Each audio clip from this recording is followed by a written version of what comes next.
우리 인생들 대부분 많은 사람들은 자기의 인생을 설계하고 계획을 합니다. 어렸을 때 너는 앞으로 커서 뭐가 될래? 라고 질문을 하면 나는 대통령이요 뭐 이렇게 이야기한 아이도 있고, 나는 부자가 될 거예요 뭐 이런 아이들도 있고, 소방관이요 경찰관이요 뭐 이러면서 자기 인생에 대한 계획과 꿈을 꿉니다. 그래서 뭐가 되고 싶은가 라고 했을 때 그러한 여러 가지 많은 자기 인생의 계획을 장황하게 늘어놓죠. 자기 자신을 위한 삶, 나 위주의 인생의 설계를 하다 보니까 그런 어떤 것들에 대한 꿈을 꾸고, 내가 손해보는 그런 상황이 아닌 내가 유익한 상황이 되는 것에 대한 생각들, 나를 채우고 내게 만족이 되는 것에 대한 기대하는 것들, 이런 것들이 사실은 사람이라고 하면 누구든지 어느 정도 다 있단 말이죠.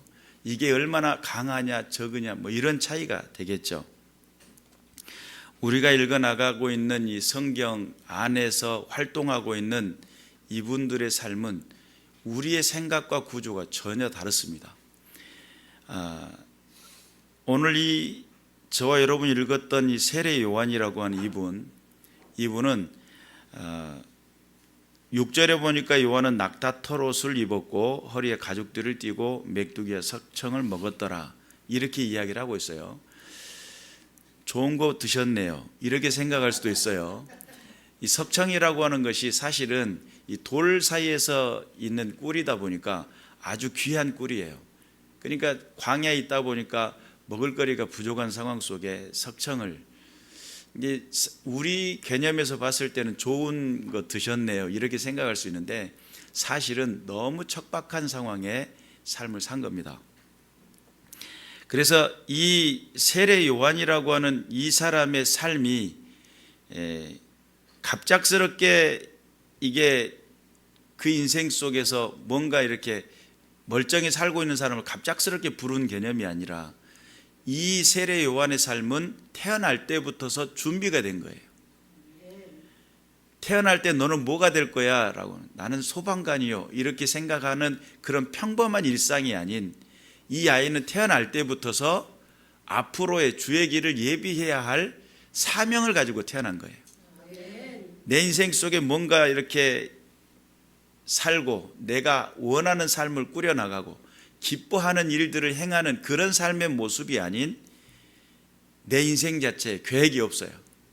내 인생의 계획은 뭐냐면 하나님의 부르심이에요. 여러분, 이게 결코 쉬운 일이 아닙니다. 누가복음 1장 69절에서부터 71절에 나타나는 말씀을 제가 읽어드릴게요. 우리를 위하여 구원의 뿔을 그 종 다윗의 집에 일으키셨으니 이것은 주께서 예로부터 거룩한 선지자의 입으로 말씀하신 바와 같이 우리 원수에게서와 우리를 미워하는 모든 자의 손에서 구원하시는 일이라. 지금 이 말씀은 사가랴라고 하는 세례 요한의 아버지, 사가랴라고 하시는 분이 성령에 감동돼 가지고 외치는 말씀이에요. 그런데 이때 당시 구원의 뿔, 다윗의 집, 거룩한 선지자, 또 이런 이야기들이 함께 되어지고 있는 이 상황 속에, 그 배경에는 그 상황이 너무나 암울한 시대를 살고 있었어요. 로마의 속국이 되어 있었고 세금을 바쳐야 되는데, 나라와 민족을 위해 세금을 바치는 게 아니라 나라와 민족을 위한 세금도 있고 로마에 대한 세금도 있어요. 그러니까 세금에 치여서 성경에는 예수님의 비유 가운데 강도의 비유가 나오죠. 그때 당시 평범하게 일상 속에 나타나는 현상 중에 한 가지가 강도가 되는 사람들이 많았어요. 왜냐하면 이게 안 되는 거예요. 생활 자체가 세금으로 그러니까 자기의 가업을 다 때려치고 산속으로 들어가요. 그리고 산적이 되거나 강도가 되는, 누군가의 것을 빼앗아야 되는 그런 상황들이 있었고, 그리고 로마의 압제에 있었다 보니까 그 상황이 너무너무 힘든 상황인데도 불구하고 그때 당시 이스라엘 백성들 안에는 병자들이 넘쳐났어요. 잘 먹으면 병도 없잖아요. 근데 먹을거리도 좀 부족하니까 병자가 많았고 또 귀신 들린 사람들이 많았어요. 예수님 사역의 대부분이 3분의 2 이상이 예수님 사역에 이 성경에 나오는 마태, 마가, 누가, 요한 안에 나타나는 현상 중에 예수님 병자 고치는 일들이 너무 많았죠. 또 귀신 쫓아내는 일들, 막 어떤 귀신은 군대 귀신이야. 그래가지고 막 쇠사슬을 끊어요. 귀신이 들리면 막 힘이 막강해지는 것 같아요. 쇠사슬로 묶어놨어요. 제어할 수가 없으니까 쇠사슬을 끊어요. 그리고 그 한 공동체 안에, 마을 공동체 안에 살 수 없으니까 내쫓아야만 했어요. 그런 과정에 깨어있는, 의식이 깨어있는 사람들은 하나님의 뜻을 구합니다. 하나님, 약속했잖아요. 하나님께서 이 땅을 구원하시기로 약속했잖아요. 다윗의 후손은 언제 나타나는 겁니까? 우리에게 약속했었던 그 메시아, 히브리 말로는 메시아, 헬라어 말로는 그리스도, 하나님 그 약속하신 그리스도는 언제 오는 거예요 도대체? 라고 기도하는, 의식이 깨어있고 말씀 앞에 사는 사람들은 그 마음속에, 그 중심 속에 우리 지금 형편 좀 봐주세요. 로마로 날마다 뜯겨가지고, 요즘 아이들 얘들 말로는 표현하면 날마다 삥 뜯겨가지고 지갑이 텅텅 비어 있어요. 지금 이거 어떻게 하면 좋냐는 거예요. 그리고 우리들의 삶의 형편을 보세요. 문둥병자가 창궐하고, 또한 모든 안진병이, 또 귀머거리, 벙어리, 못 듣는 사람, 말 못하는 사람, 눈봉사, 예수님이 눈봉사 고친 것도 여러 번 있었어요. 안진병이 일으킨 것도 있고요. 죽은 아이도 살려내는 현상들도 있었어요. 사람들의 그 일그러지고 정말 어떤 믿음의 정체성이라고, 하나님의 자녀의 정체성이라고 하는 그 자체가 뭉그러져 있는, 내가 하나님의 백성이야 라고 큰 소리 치는 사람들은 바리새인, 사두개인, 서기관, 이런 사람들, 또 율법을 지킨다라고 하는 의로운 사람들. 그런데 그들은 자기 자신을 지키는 데 최선을 급급했지, 민생을 돌아보거나 아프고 힘들어 있는 그 백성들을 돌아보거나 함께하는 믿음의 공동체를 만들어가기보다는 정죄의 손가락 잣대질만 하고 있단 말이에요. 너 그렇게 하면 죄 짓는 거야, 너 하나님의 백성으로서 잘못된 거야, 손가락질을 하고 있었지, 그들의 아픔을 이해하거나 그들을 안아주는 사람들이 없었다는 거죠. 그 배경 자체가. 그러니 지금 이 사가랴의 기도 속에 하나님 구원의 뿔, 다윗의 집, 거룩한 선지자 입으로 말씀하신 바, 그것이 언제 되냐는 것이죠 라고 기도하고 있었던 이 사가랴에게는 한 가지 흠이 있었는데, 자녀가 없었습니다. 자녀가 없어서 기도를 한 거예요. 하나님, 내게 후손을 주셔서 하나님의 일들을 감당할 수 있도록, 하나님이 기뻐하시는 일들을 행할 수 있도록, 이런 기도를 했었을 것 같아요. 성경에는 안 나오는데. 그런데 세월이 너무 흐르다 보니까 사가랴와 엘리사벳이라고 하는 이 가정 안에는 자녀가 없는데 나이가 너무 많이 들었던 것 같아요. 그리고 그해 하나님께서 제비뽑기를 해가지고 대제사장의 직무를 감당하는 그 직무에 해당돼 가지고 성전 안에 들어가게 됐어요. 성전 안에 들어갔는데 거기 갔다가 누구를 만나죠? 천사를 만나요. 가브리엘이라고 하는 천사를 만나는데, 그 천사를 통해서 너에게 자녀가 있을 거라고 하는 예언을 듣습니다.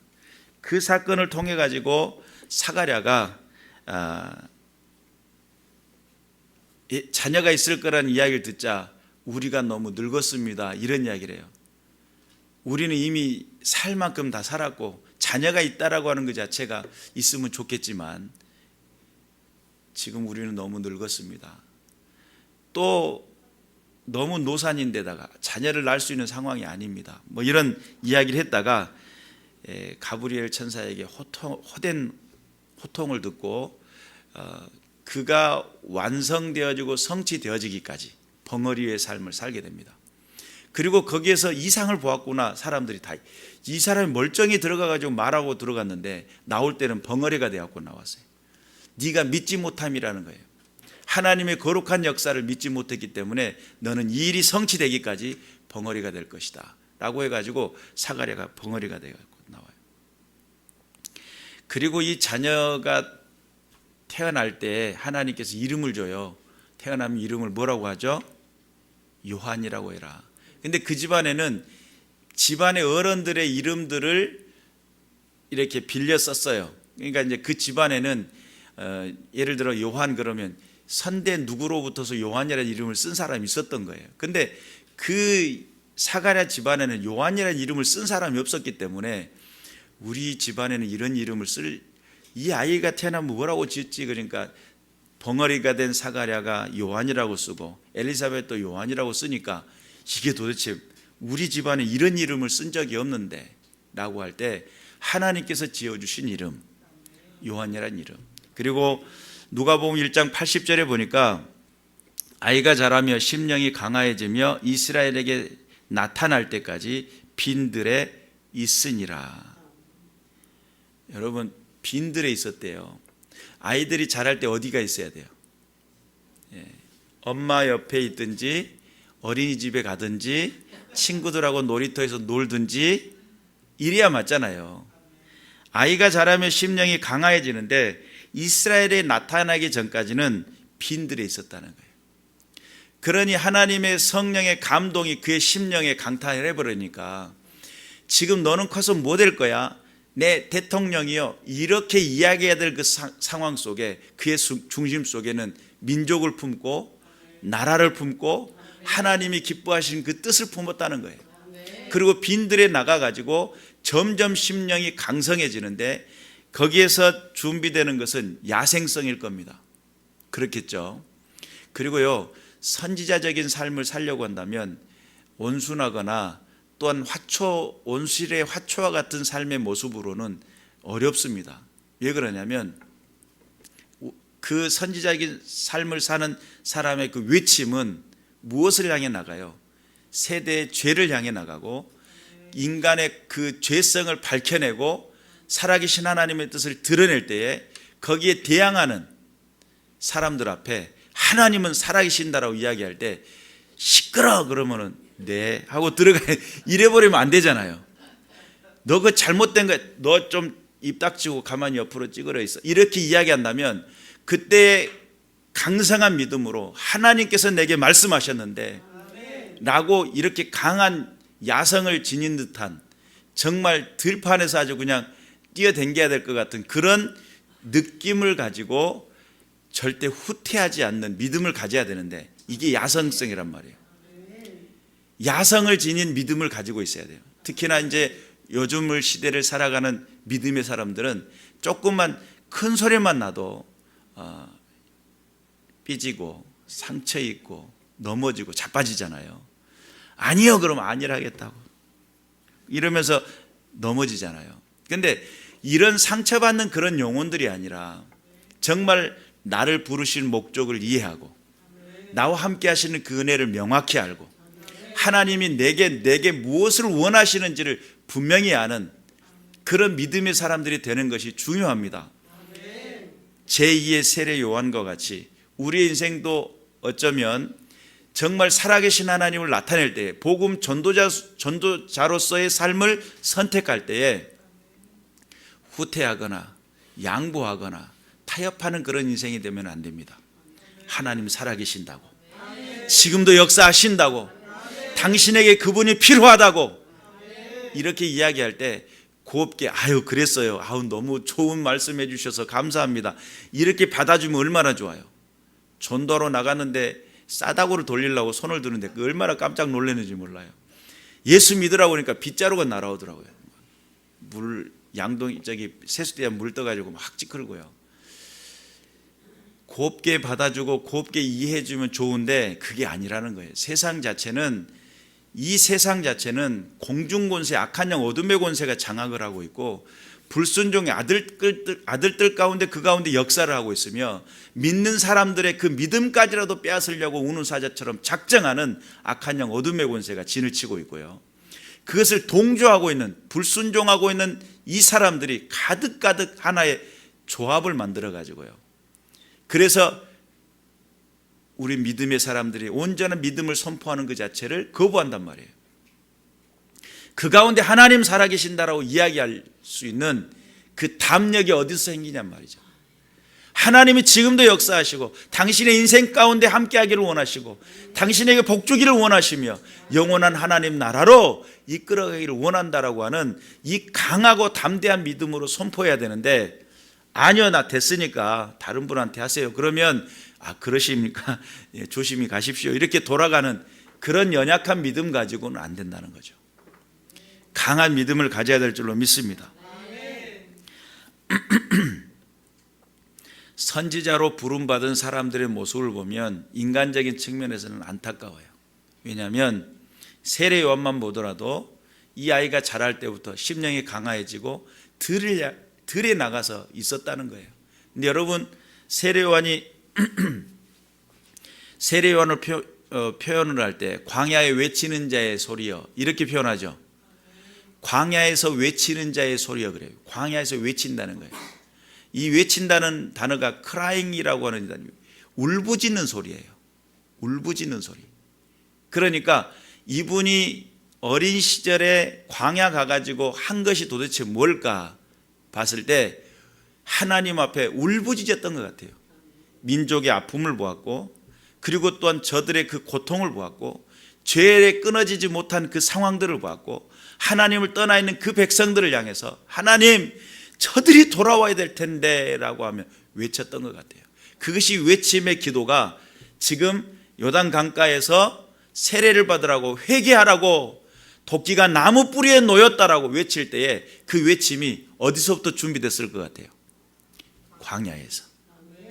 광야는 기도하는 자리고 하나님을 만나는 자리예요. 광야는 그 누구하고 대화하고 어제 뭐 재밌는 거, 어제 맛있는 거 먹었다고 이런 이야기할 수 있는 관계가 아니에요. 광야는 오직 세상의 문화와 여러 가지 많은 상황 속에 단절된 상황이에요. 그리고 그 단절된 상황 속에서 누구만을 바라봐야 돼요? 하나님만 바라봐야 돼요. 그리고 지금 이 외치는 눈물 섞인 울부짖는 그 소리의 그 배경에는 뭐가 보여져야 돼요? 지금의 이 상황이 보여져야 돼요. 기도가 힘이 없는 이유가 있어요. 기도가 힘이 없는 이유는 내 상황이 명확하게 보여지지 않기 때문이고, 내 주변에 내 가정이 정확하게 보여지지 않기 때문이고, 내 모든 상황 속에 만나는 그 관계 속에 그들의 아픔이 이해가 되지 않기 때문이고, 또한 이 나라와 이 민족의 그 고통의 그 신음의 소리가 들려지지 않기 때문에 그래요.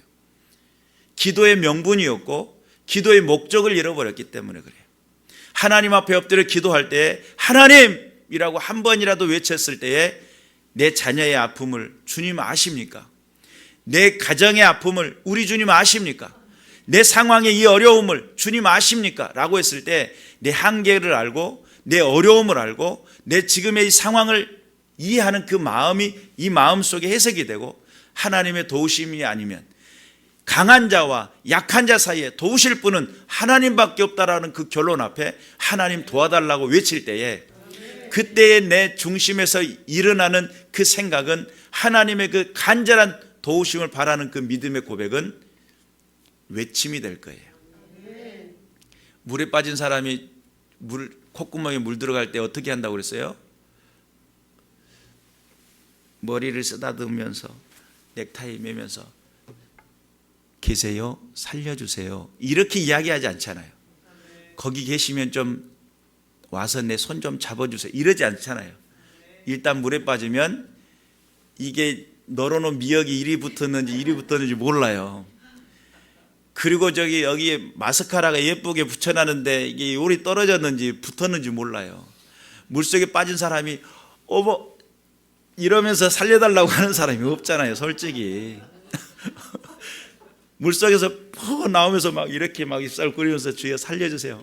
저 빠져 죽을 것 같아요. 막 이러면서 겸손하지 않잖아요.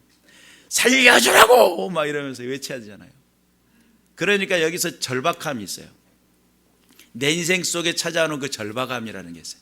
내가 바라보는 이 시점에 이 지금 민족이 처해 있는 이 상황이 그 절박함이 보이는 거예요. 하나님이 도와주셔야 된다라고, 주님의 임재가 일어나야 된다라고, 그러니 그 절박함의 그 심도의 깊이 속에서 나오는 그 기도의 외침은 어떤 기도였겠어요? 그러니 광야에서 외치는 자의 소리여라고 했을 때 요한의 그 외침은 그 시기에 안고 있는 믿음의 백성이라고 하는 하나님의 자녀라고 하는 사람들의 그 아픔이 그 조그만한 어린이의 마음에 막 파고 들어가는 거예요. 그리고 그 자라고 성장하며 이스라엘 땅에서 이제 회개하고 세례를 받으라고 하는 그 외침이 외쳐나가는 그 소리까지 되어질 때까지 그의 중심 속에 뭐가 들어와요? 민족의 아픔이 들어와요. 민생의 고통이 들어와요. 지금 이 시대 속에 하나님의 그 근심과 눈물이 들어와요. 그러니 그 마음속에 들어오는 그것이 울분이 돼요. 세상을 향하여 외치는데 회개하라고, 하나님 품으로 돌아오라고 외치는 사람이 되었어요. 여러분, 평범하게 부모 밑에서 아장아장 놀고, 그리고 또한 내가 하고 싶은 그것을 꿈꾸며 이거 사달라고 떼쓰고, 그런 삶의 수준이 아니야, 이 사람에게는. 여러분이 알고 있는 선지자 중에 호세아라고 하는 음란한 여인을 너는 만나고 음란한 자식을 낳아라, 이런 이야기를 들어요. 그러면 이 사람에게는 인생이 대부분 사람들이 꿈을 꿀 때에, 가정을 꿈꿀 때 좋은 사람 만나기를 꿈꾸고, 좋은 사람과 더불어 함께 커피를 마시면서, 이 새끼손가락을 세워가지고 커피를 마시면서 앞으로 인생을 계획하면서 이런 것을 꿈꿨을 거 아니에요. 그런데 호세아의 인생 자체를 통해 가지고 하나님의 사랑을 설명을 해요. 그러면 선지자의 삶이라는 게 어떤 것일까 돌아봐야 돼요.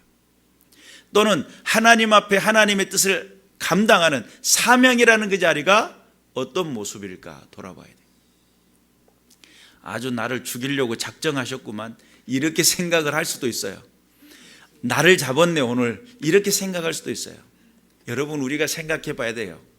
내가 사명의 길을 가고 있는지, 내 만족의 길을 가고 있는지, 주님의 부르심의 뜻에 따라 순종하고 있는지, 하나님께서 부어주시는 하나님의 근심과 하나님의 그 눈물과 하나님이 보시는 이 세대를 바라보며 아파하는 그 중심에 그 흐르시는 그 뜻을 이해하고 있는지, 아니면 내 만족을 위해 예배당에 안 나가면 왠지 찝찝하고, 놀러 갔다 오면 왠지 하나님 앞에 벌 받을 것 같고, 그래서 주일은 꼭 지킵니다, 이러신 분들을 제가 들어봤거든요. 왠지 찝찝한 거야. 안 나가면 이상할 거. 그래서 발도장이라고 한번 찍고 세상에 한 발 디디고 싶고, 이런 세상을 살아가는 이런 면목상의 성도들이 살아가는 이 세대 속에 정말 하나님의 마음을 이해하고 하나님이 기뻐하시는 그 뜻을 향해 믿음의 손을 들고 주의 말씀으로 세상 가운데 그 울부짖는 그 심정을 가지고 세례 요한과 같이 인생을 살아야 되지 않겠습니까? 오늘 여기 본문은 그가 전파하여 이르되 나보다 능력 많으신 이가 내 뒤에 오시나니 나는 굽혀 그의 신발끈을 풀기도 감당하지 못하겠노라. 세례 요한은 정말 강성했고 한 시대의 부흥사와 같은 사람이었어요. 울부짖는 사람이었어요. 많은 영혼들을 주님 품 안에 돌아오게 만들었고, 그의 인생 속에 예수 그리스도에게도 세례를 베풀 정도로 하나님에게 고난을 받은 사람이에요.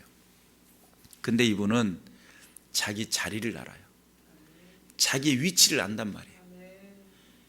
내 뒤에 오시는 분은 나보다 더 능력이 많으시고 나는 그분의 신발끈을 이렇게 묶어드릴 수 있을 정도의 수준도 아니라는 거예요. 그리고 나는 너희에게 물로 세례를 베풀거니와 그는 너희에게 성령으로 세례를 베푸시리라. 자기의 자신의 위치를 알고 명확하게 이해하는, 여러분 성경을 읽어보세요. 기드온 같은 사람도 300명을 데리고 13만 5천 명을 다 쳐부수고 엄청난 나라의 구원을 일으켰음에도 불구하고 하나님이 부르신 자리에 쓰임을 받은 다음에 평범한 일상으로 다시 돌아가요. 만약에 그렇게 300명을 거느리고 큰 일들을 했으면 내가 뭐가 되겠다는 거예요? 나를 임금 세워달라고 막 이렇게 했을지도 몰라요. 주변에서도 다들 그랬어요. 사사시대와 같은 그 사사와 같이 막 이렇게 추대하면 마지못해 아이고 뒤통수 쓰담쓰담 하면서 내가 그러면 좀 조금만 있어 볼게 뭐 이렇게 했을지도 몰라요. 그런데 아니란 말이에요. 하나님이 부르신 자리에 쓰임을 받고 자기 본연의 자리에 돌아갈 수 있는 믿음, 이게 사명자들이 가지고 있어야 될 정신이에요. 요한은 이 부분에서 명확한 사람이에요. 설 자리와 물러설 자리를 알았어요. 하나님 앞에 영광이 되어야 될 줄로 믿습니다. 그래서 이 세례 요한의 인생 속에 철저하게 주님 오실 길을 예비하는, 외쳤다는 거예요. 오늘날 저와 여러분이 기도를 합니다. 하나님, 주님, 제가 왔습니다. 내 자녀를 복 주시고 내 가정에 복 주시고 내 사업이 형통하게 해 주시고 뭐 이렇게 기도하는 사람들은 많아요. 그런데 주님의 아파하시는 그 눈물을 이 시대를 바라보면서 근심하는 그 심령을 헤아리지 못하고, 하나님의 뜻은 어디 있습니까? 하나님이 기뻐하시는 일들은 무엇입니까? 주님 앞에 쓰여지는 믿음의 손이 되기를 원합니다. 주님의 마음을 이해하고 주님의 뜻을 행하려고 하는 믿음의 사람들이 점점 줄어져가는 이 세대 속에 세례 요한이 울부짖는 기도를 했었던 것은 주님의 마음을 품었기 때문이고, 울부짖는 외침이 있었던 것은 그들의 아픔이 그 중심으로 파고 들어왔기 때문일 겁니다. 여러분이 보는 이 세대의 기독교는 어떤 겁니까? 여러분이 보는 이 세대의 교회들은 어떤 모습입니까? 여러분이 가지고 있는 이 믿음의 신앙이 여러분의 가정과 여러분의 자녀와 여러분 그 만남 속에 어떻게 되어지기를 사모하고 있습니까? 하나님은 어떤 모습으로 보고 있을까요? 내가 만족하고 있는 그 자리가 하나님이 기뻐하시는 자리일까요? 아니면 주님이 기뻐하시는 그 자리를 향해 나가자고, 함께 손을 붙잡자고, 함께 가자고 우리를 이끌어 가실까요? 여러분, 신앙이요, 잘못되면 나는 열심히 믿었다고 하는데 주님 앞에 딱 섰을 그날에 가만히 있어봐라 하면서 농뒤에서 뭘 꺼낸다고요? 개나리 12개 묶음을 꺼내요. 개나리로 종아리 맞아 보셨어요? 안 맞아봤으면 말하지 마세요. 개나리 12개 묶음을 꺼내가지고 종아리 맞습니다. 내가 신앙이라고 하는 것이 하나님이 기뻐하시는 것에 관심을 갖고 살아야지, 먼저 그의 나라와 그 의라고 하는 분명한 목적 있는 인생을 살아야지, 내 삶에 왠지 모르게 내가 해야 될 것이라고 하는 의무감이라든지, 또는 내가 이곳에 내 안에서 부어주시는 그 은혜를 채우는 것, 내 속에 이 정도면 됐어 하고 만족하고 있는 순간 우리 주님은 눈물을 흘리시고 여러분 곁에서 멀어질 수도 있다는 사실을 이해하셔야 될 줄로 믿습니다. 그래서 우리는 하나님 앞에 기도하면 제2의 세례 요한과 같이 우리의 심령 속에 뭐가 들어와야 되냐면 주님 오실 길을 예비해야 돼요. 세례 요한은 누구를 예비하셨어요? 초림 예수, 처음 이 땅에 오신 예수님을 오실 길을 예비했어요. 그럼 우리는 어떤 분을 예비해야 될까요? 재림 예수, 다시 오시는 예수님, 심판하러 오시는 예수님, 이 땅에 하나님 나라가 온전히 선포되는 그 나라와 그 때를 위해서 준비하면서 세례 요한과 같이 하나님 이 민족에게, 하나님 이 지역에게, 하나님 내 가정 안에 정말 예수의 생명이 넘쳐나기를 원하고 성령의 충만한 역사가 나타나기를 원하고 새롭게 하시는 부흥의 시대를 열게 하여 주옵소서. 그리고 하나님 내 마음속에 주님 사명의 길이 보여지게 하시고 나를 부르시고 축복하시는 그 은혜가 보여지게 하셔서 주의 길을 곧게 하는, 주의 임재가 곧게 되어지는 역사가 나를 통해 이루어질 수 있도록 축복해 달라고 외치는 자의 또 다른 울부짖는 역사가 저 여러분 가운데 일어나야 될 줄로 믿습니다. 기도하겠습니다.